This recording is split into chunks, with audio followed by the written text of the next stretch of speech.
Good morning and welcome to the Royal Swedish Academy of Sciences and this press conference about the Nobel Prize in Physics. It's good to see all of you here today, and I would also like to welcome all those who are watching this press conference over the internet or on TV. I'm Göran Hansen. I'm the Secretary General of the Academy, and with me today I have two members of the Nobel Committee for Physics. On my right, Hans Hansson, who is the chairman of the committee, and on my left, Professor John Wetlaufer, who is also a member of the committee. The Academy met in session this morning. We have taken the decision on the Nobel Prize in Physics. We have contacted the laureates, and now we're here to tell you about it. I will read the announcement first in Swedish and then in other languages. Professor Hansson will make some remarks on behalf of the Nobel Committee, and Professor Wetlaufer will present to you the science behind the prize. Kungliga Vetenskapsakademin har idag beslutat att utdela 2021 års Nobelpris i fysik för banbrytande bidrag till vår förståelse av komplexa fysikaliska system. Den ena hälften av priset utdelas gemensamt till Syukuro Manabe och Klaus Hasselmann för fysikalisk modellering av jordens klimat, kvantitativ analys av variationer och tillförlitlig förutsägelse av global uppvärmning. Den andra hälften av priset går till Giorgio Parisi för upptäckten av hur oordning och fluktuationer samverkar i fysikaliska system från atomära till planetära skalor.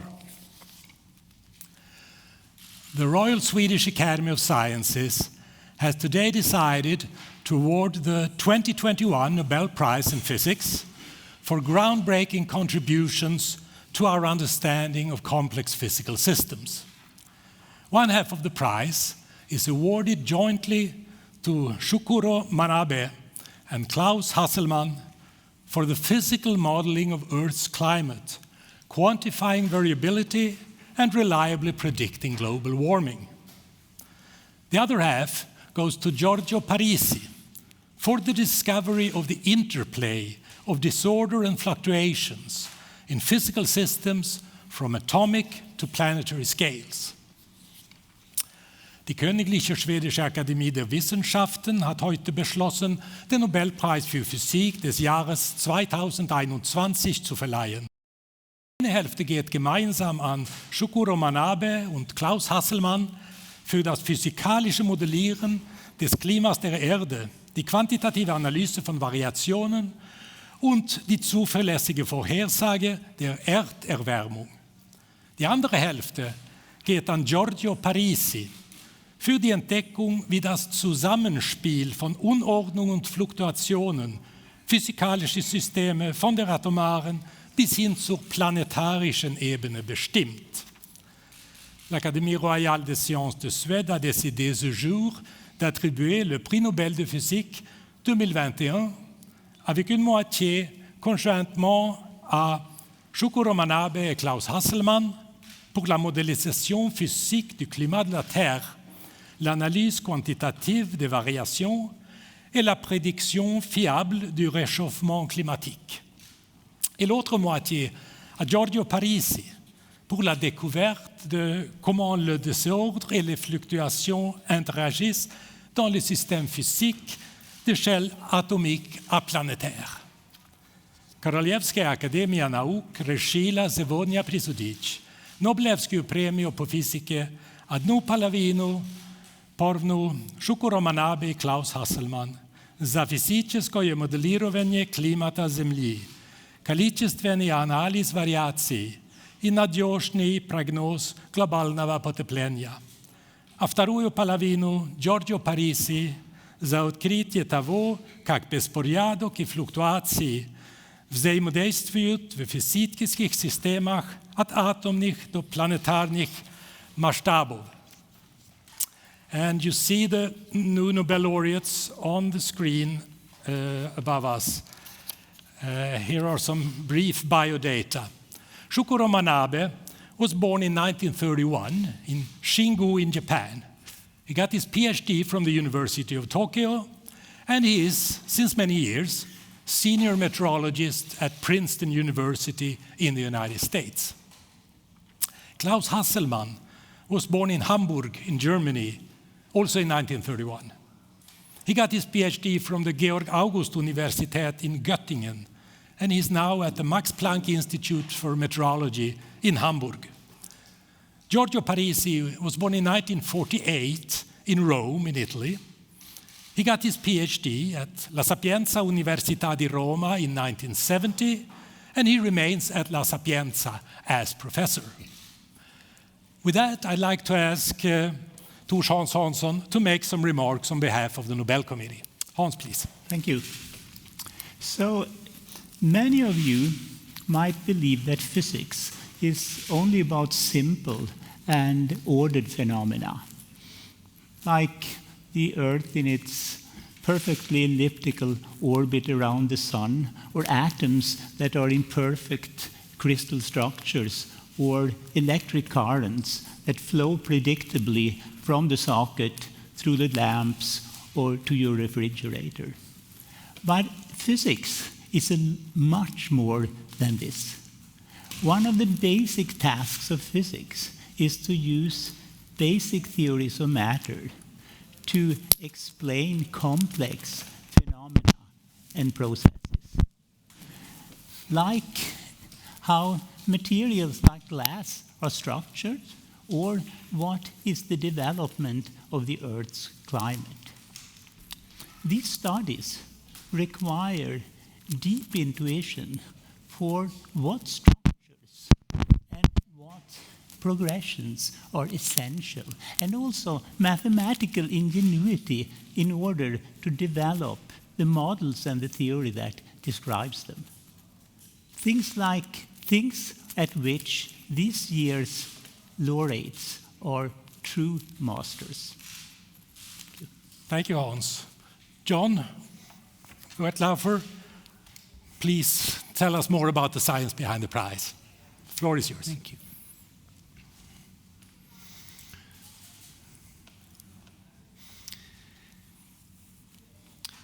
From a distance, complex physical objects can appear simple.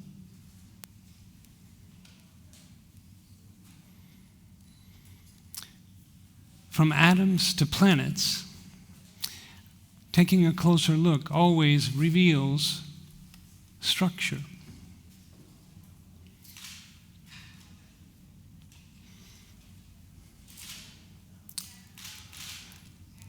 We are awash in complexity at every scale that we observe.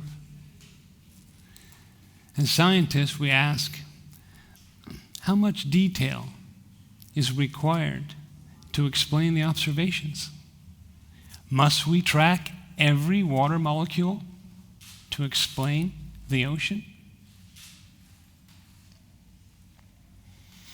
What length scales are important to understand if we are going to see what phenomenon emerge from such a system?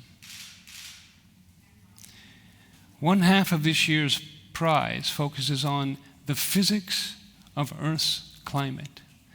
That's an old topic in physical sciences. It began in 1824 with Fourier. Fourier recognized that the atmosphere of Earth is ostensibly transparent to the visible radiation from the sun. And yet the Earth converts that visible radiation into what he called dark heat, the dark energy of Fourier's time. He surmised that this must interact somehow with the atmosphere to keep Earth warm.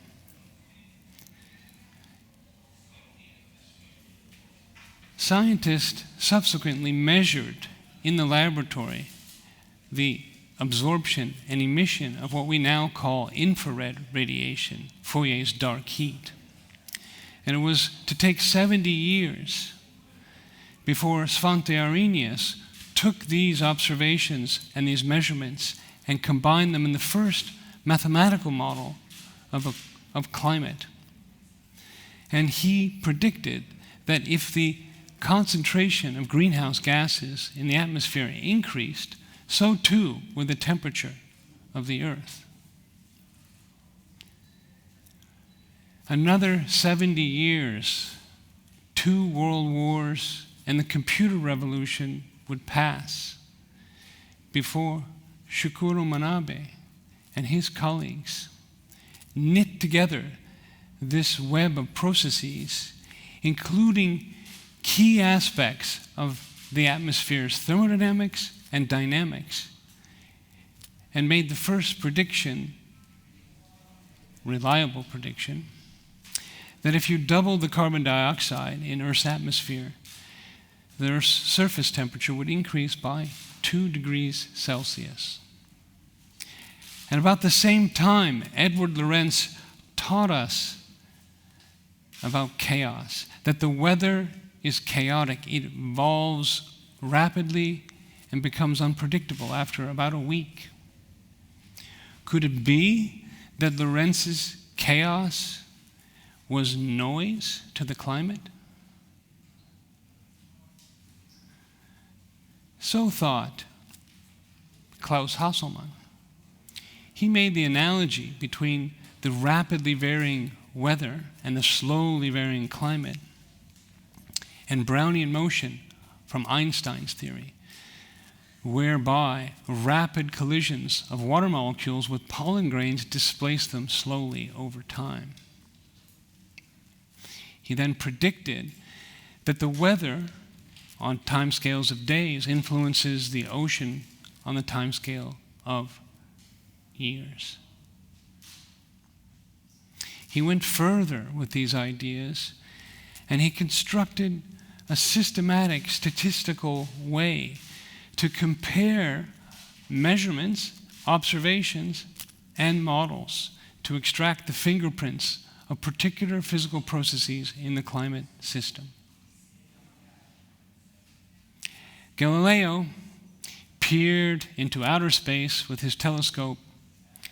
Giorgio Parisi peered into inner space with mathematics and asked questions about apparently banal materials like glass that were deep and impacted many areas of physics. We're used to taking a liquid like water and cooling it under normal circumstances. It freezes into a periodic, well-ordered structure. However, if we freeze the liquid very rapidly, it becomes another body. We call it amorphous. It has attributes of both solid and liquid. We can understand the difference between these systems in daily life because we see them in glasses all the time. Glasses fracture like a solid and yet flow like a liquid.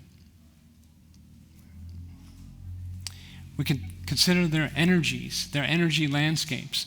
The periodic solid has a simple landscape. A particle in a bowl can only find one place to rest. In a glass, the landscape is complex and rugged. It's not clear where particles will reside. They are frustrated. Giorgio Parisi studied a magnetic version of a glass called a spin glass.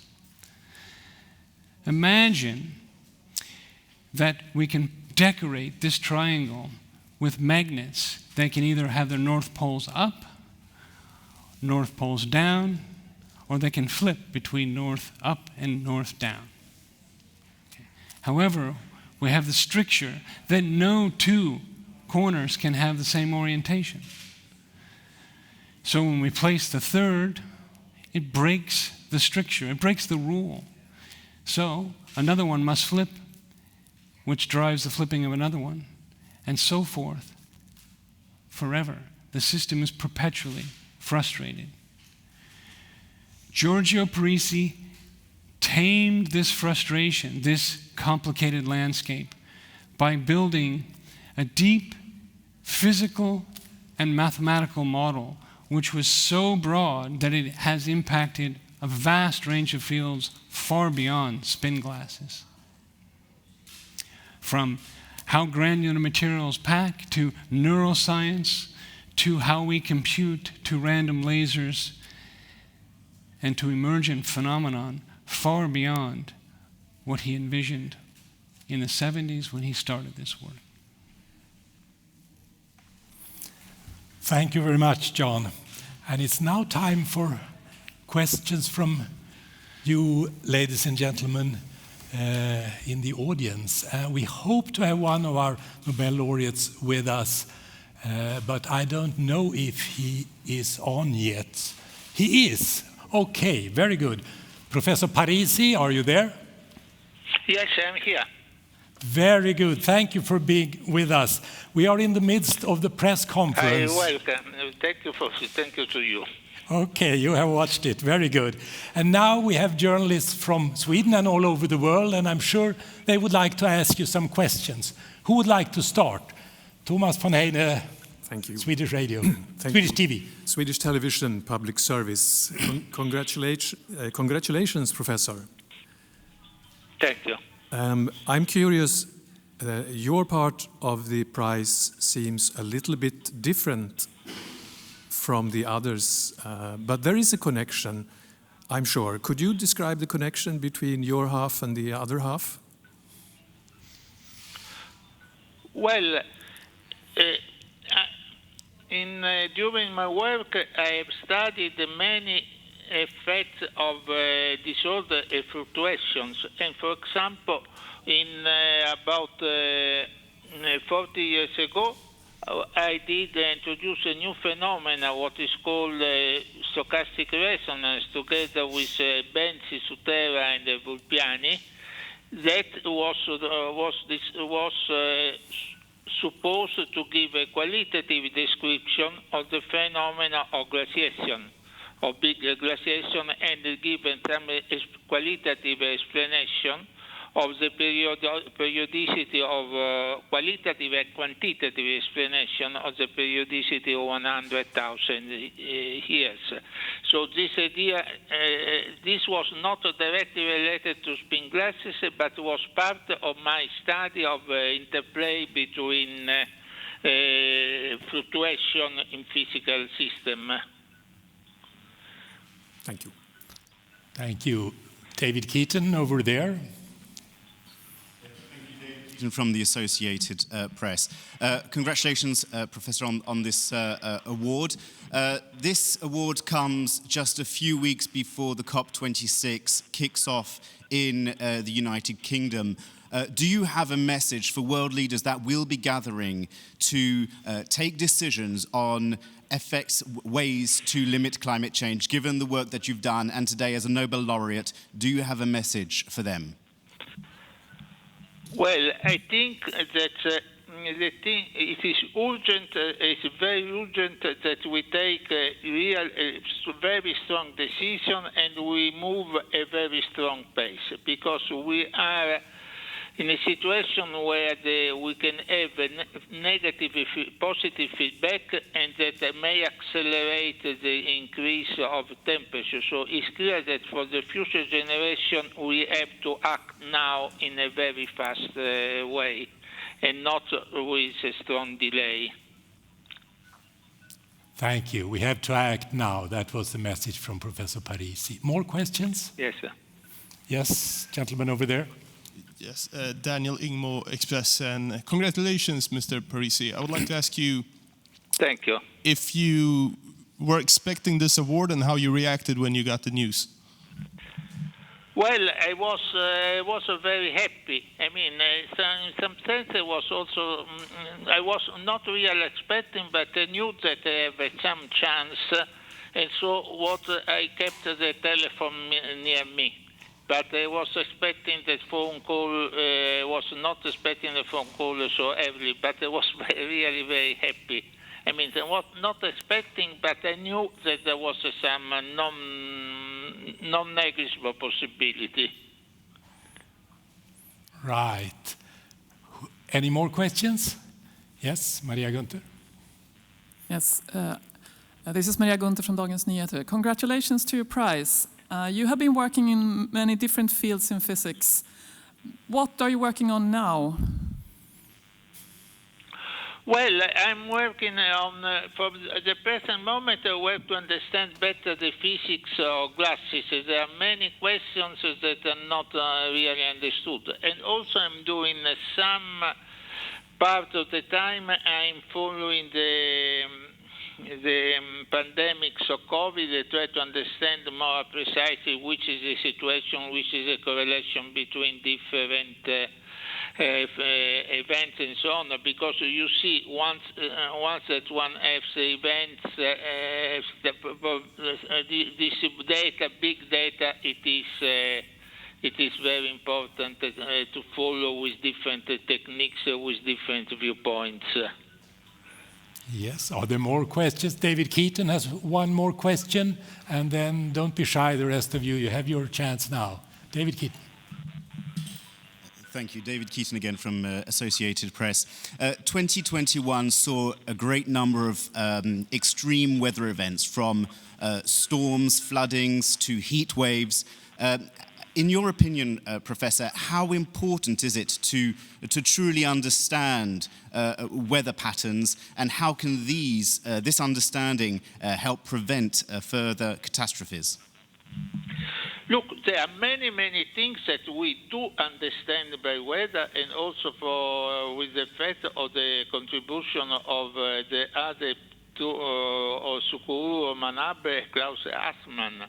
So this is very important. It's clear that there are still some details that we have to understand, because we have to understand the role of ocean and so on.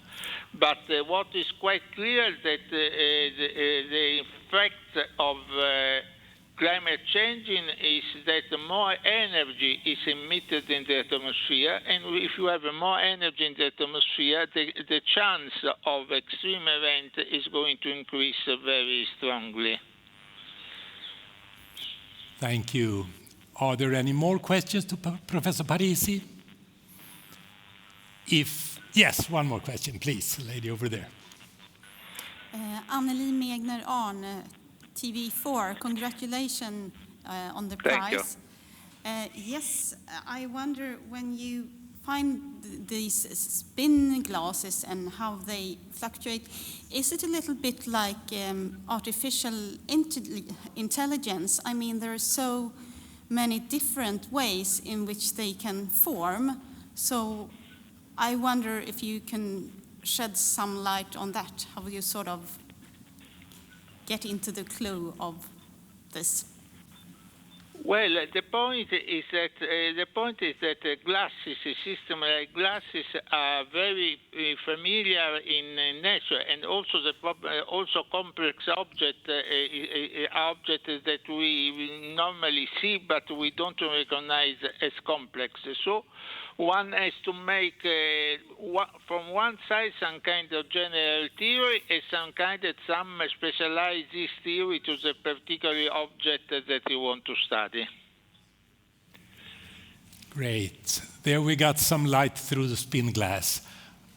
One more question. Yes, from Lundagård, students' newspaper in Lund University. Please. Yes, thank you so much, and congratulations on the prize. As a student magazine, we're wondering, how will you celebrate this prize?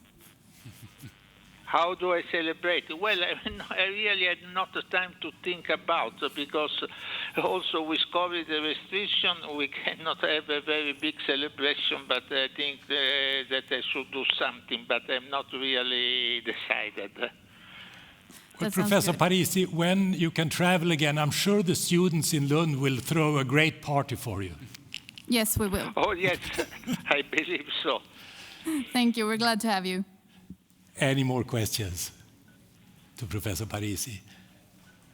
If not, thank you very much, Professor Parisi, for being with us at the press conference, and congratulations again to your Nobel Prize. Okay, thank you so much. Goodbye. Bye-bye. And now, are there any questions to the panel?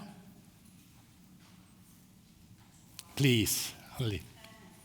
Do you want me to ask in Swedish or English? But we can continue in English. Okay. As been said, these are quite different prices. What is the link between them? Hans?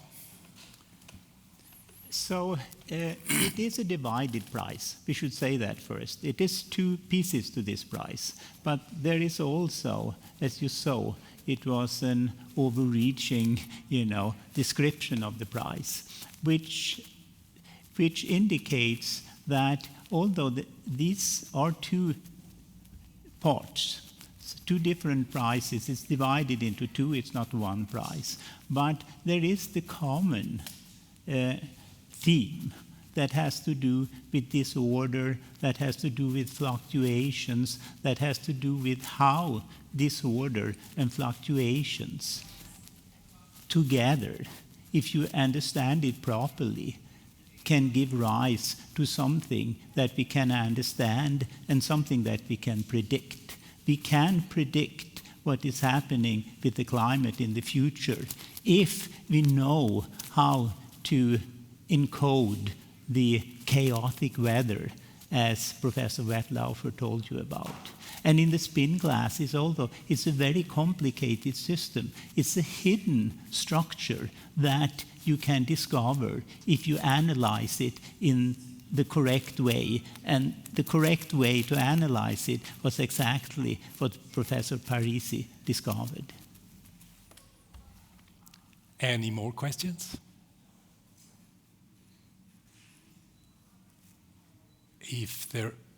Yes, Lunda går again. Thank you. So with this prize, are the committee hoping to send a message to world leaders about the gravity of the climate crisis? Well, the world leader that hasn't gotten the message yet, I'm not sure that they will get it because we are saying it. But it's a physics prize. And what we are saying is that the modeling of climate is solidly based in physical theory and well-known physics. Yeah, you could say that the notion of global warming is resting on solid science. That's a message. John, you want to add? I'll just emphasize that we have recognized here, I think, as you may have seen in the presentation, the real core of how climate has been understood and modeled from sort of its inception. And so our message is that we believe in physics, and that we're recognizing that emergent phenomena sometimes require you to look at all the individual complicated physical mechanisms and knit them together to make a prediction. And back to the question here, the overarching theme really does wed these two approaches. Giorgio Parisi's work looks at the underlying disorder and fluctuations and predicts emergent behavior.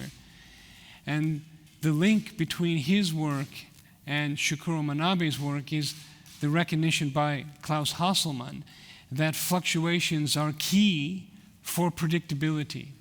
And so we do not understand predictability unless we understand variability. And that's a key here. Thank you so much. Thank you. More questions? If there are no more questions to the panel, we close this part of the press conference, and now there will be opportunities for interviews with experts for those of you who have requested such. Thank you very much for your interest, and perhaps we'll meet again tomorrow. Thanks.